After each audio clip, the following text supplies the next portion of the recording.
আমরা পৃথিবীর এমন এক ক্লান্তিলগ্ন সময় অতিবাহিত করতেছি যখন মানব সভ্যতার একদিকে অভাবনীয় প্রযুক্তির উন্নতি ঘটতেছে এবং ঠিক তার উল্টো দিকে বৈশ্বিক অস্থিরতা, বৈশ্বিক রাজনৈতিক সংকট, অর্থনৈতিক বৈষম্য, পরিবেশগত বিপর্যয় এবং সামরিক প্রতিযোগিতা সব মিলিয়ে আমরা এক অজানা অনিশ্চয়তার মধ্যে দাঁড়িয়ে আছি, যেখানে বড় বড় শক্তিগুলি যেন এক অসম প্রতিযোগিতার মধ্যে মেতে উঠছে। কার চেয়ে কে বেশি শক্তিশালী, কার অস্ত্র কত বেশি আধুনিক, কার মিত্রের সংখ্যা কত বেশি। এমন অসুস্থ প্রতিযোগিতায় বড় বড় রাষ্ট্রধর শক্তিগুলো দিন দিন উন্মাদ হয়ে উঠতেছে। আর অন্যদিকে গত বেশ কিছুদিন ধরে ইরান ইসরায়েল সংঘাত মধ্যপ্রাচ্যে এক অনিশ্চিত বিশৃঙ্খলার অস্থিরতার জন্ম দিয়েছে।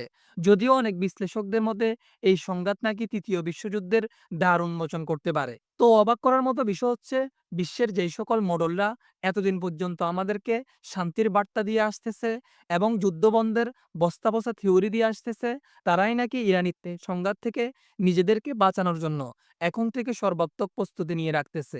আর আমি আশ্চর্য তখনই হই যখন শুনি বাংলাদেশ থেকেও আকারও ছোট্ট এমন কোনো রাষ্ট্র নিজেদের অস্তিত্ব রক্ষা করার জন্য, নাগরিকদের নিরাপত্তা নিশ্চিত করার জন্য বড় বড় শক্তিগুলোর সাথে পাল্লা দিয়ে এই ধরনের সংকট মোকাবেলার প্রস্তুতি নেয়। তো বাংলাদেশ স্বাধীন হয়ে গেছে 1971-এ। তখন থেকে এখন পর্যন্ত প্রায় 53-54 বছর। এই 53-54 বছরের মধ্যে আমরা আমাদের অস্তিত্ব টিকিয়ে রাখার জন্য, আমাদের নাগরিকদের নিরাপত্তা নিশ্চিত করার জন্য, অথবা আমাদের স্বাধীনতা সার্বভৌমত্ব বৈরী রাষ্ট্রের ষড়যন্ত্র থেকে রক্ষা করার জন্য কী ধরনের পদক্ষেপ গ্রহণ করছি এই 53-54 বছরের মধ্যে। দেখেন, আমি একবারের জন্য যুক্তরাষ্ট্র, রাশিয়া কিংবা চীনের সাথে তুলনা করতেছি না।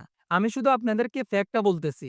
যদি কখনো বাংলাদেশ কোনো আন্তর্জাতিক চ্যালেঞ্জের সম্মুখীন হয়, অথবা পার্শ্ববর্তী রাষ্ট্র মিয়ানমার, চীন কিংবা ভারতের কোনো গভীর ষড়যন্ত্রের সম্মুখীন হয়, তাহলে বাংলাদেশের নাগরিকরা নিজ দেশে গৃহবন্দী হয়ে জীবন উৎসর্গ করে দেওয়া ছাড়া অন্য কোনো উপায় নাই। কারণ আমরা এই ধরনের সংকট মোকাবেলায় এখনো শিশু। তবুও আমাদের বর্ষিয়ান রাজনীতিবিদরা অনেক সময় অত্যন্ত প্রাউডলি তাদের রেজিমের অর্থহীন উন্নয়নের গল্প শোনায় আমাদেরকে।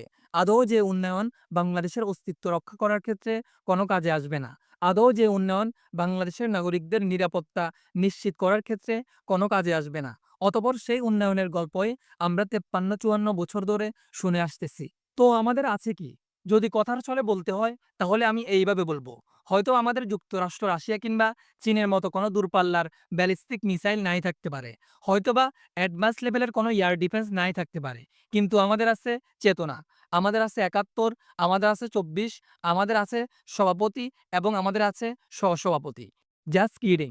তো আপনি হয়তো বর্তমান বৈশ্বিক সংকটের দিকে তাকিয়ে আস্তে আস্তে রিয়েলাইজ করতেছেন আমরা জাতি হিসেবে কতটুকু পিছিয়ে আছি এই ধরনের সংকট মোকাবেলায়। আমাদের রাজনৈতিক দলগুলো শুধুমাত্র মাঠে ময়দানে ষোলো আনা। তারা তো অনেকবার বাংলাদেশ রাষ্ট্রটা পরিচালনা করার জন্য ড্রাইভিং সিটে বসছে।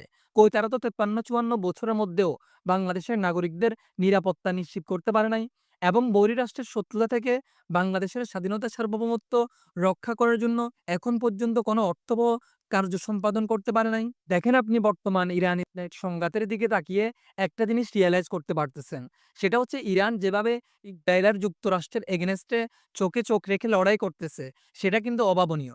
ধরেন, যদি কখনো আমাদের পার্শ্ববর্তী কোনো রাষ্ট্রের সাথে আমরা সর্বাত্মক যুদ্ধে জড়িয়ে পড়ি, তাহলে আমাদের কি অবস্থা হবে একবার চিন্তা করে দেখছেন? শত্রুকে মোকাবেলা করার জন্য আমাদের না আছে কোনো শক্ত প্রতিরক্ষা ব্যবস্থা, না আছে কোনো দূরপাল্লার ব্যালিস্টিক মিসাইল। তার মানে এই ৫৩ বছরে আমরা আমাদের অস্তিত্ব রক্ষা করার জন্য কিছুই অর্জন করতে পারি নাই।